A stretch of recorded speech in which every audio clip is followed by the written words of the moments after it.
remember, in the story of the mitten, you'll remember that Nikki's Baba, or grandmother, knit some mittens, and she used white yarn.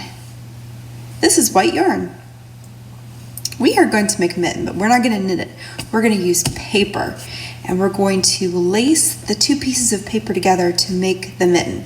Now, I'm not going to use white because it's kind of hard to see against my white paper, so I'm going to use blue yarn to knit my mitten together. And this is the way I'm going to do it. I'm going to put my hand on a piece of paper and keep all my fingers together, because on a mitten your fingers are together, and I'm going to stick my thumb out, and then I'm going to trace around my hand just like this. I'm going to go around my thumb, and then I'm going to go around my fingers and come back down, and then this will be the opening where I put my hand in, but I'm still going to draw a line right across. Okay, so that's my mitten, and I have two pieces of paper together. I'm going to cut them out at the same time. I'm going very slow, following the line.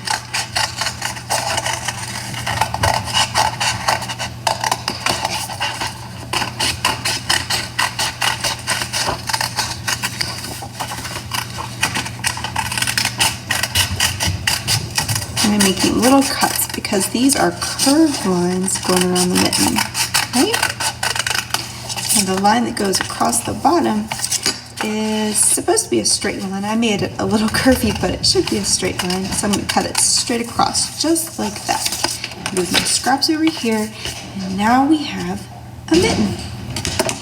Now I'm going to put some holes around my mitten, and for that I'm going to use a hole punch. You might also use a pin to poke the holes through, but if you have a hole punch, this is a great tool. And you can see I still have two pieces of paper here, okay? And I'm going to start poking the holes around just like this.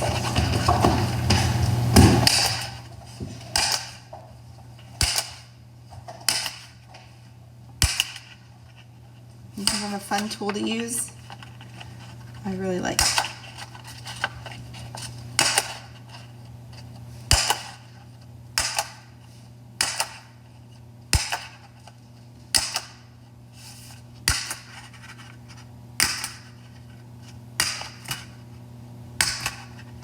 Almost there, one more. Let's count how many holes I put in my mitten. Are you ready?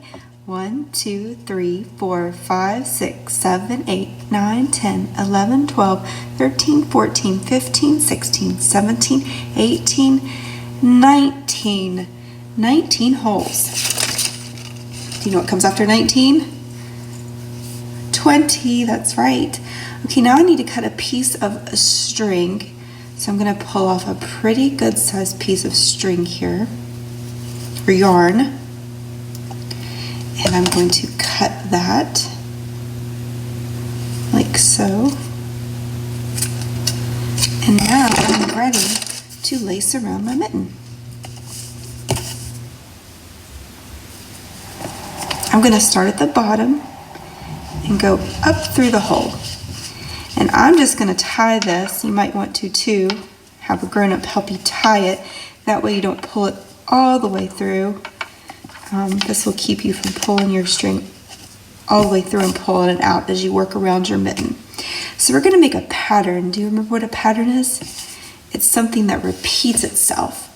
And our pattern is going to go over and under, over and under, over and under. So I'm going to go over first and poke my yarn down through.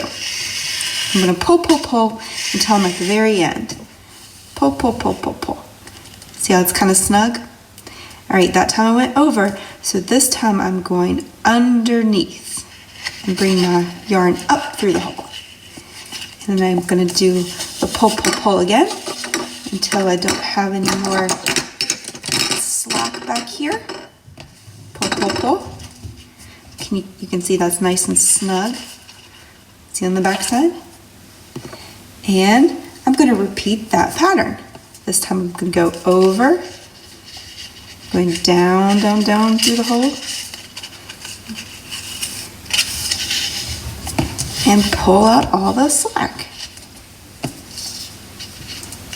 This is great work for your finger muscles because you have to pinch the yarn with 2 fingers.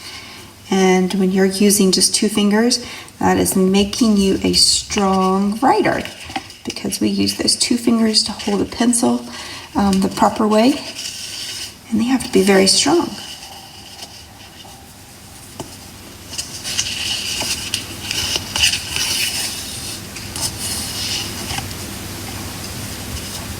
I'm going to move to this hole right here, and I just went underneath, so this time I'm going to go over the top. And if you forget what the pattern is, you can just look at the one before and do the opposite of what that says. Right? See, this one I went down through, so this time I will go up.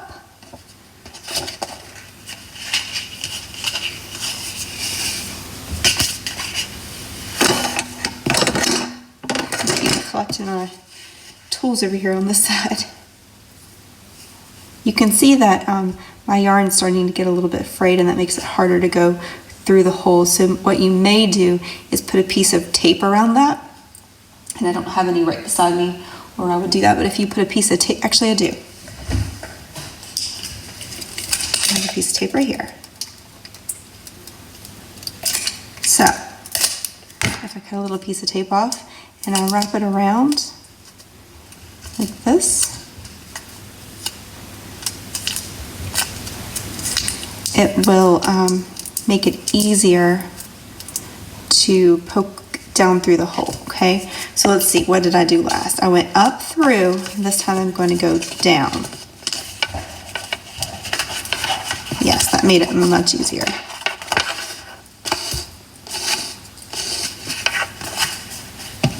Up.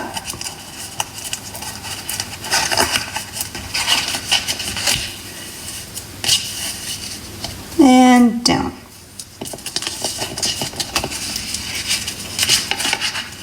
And when you get to the end, you can tie that off so that it won't come through.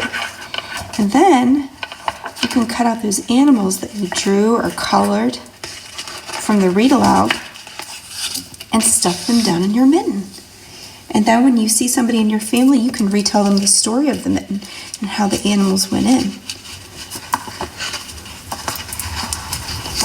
The mole, the badger, the owl. Do you remember which other animals went in?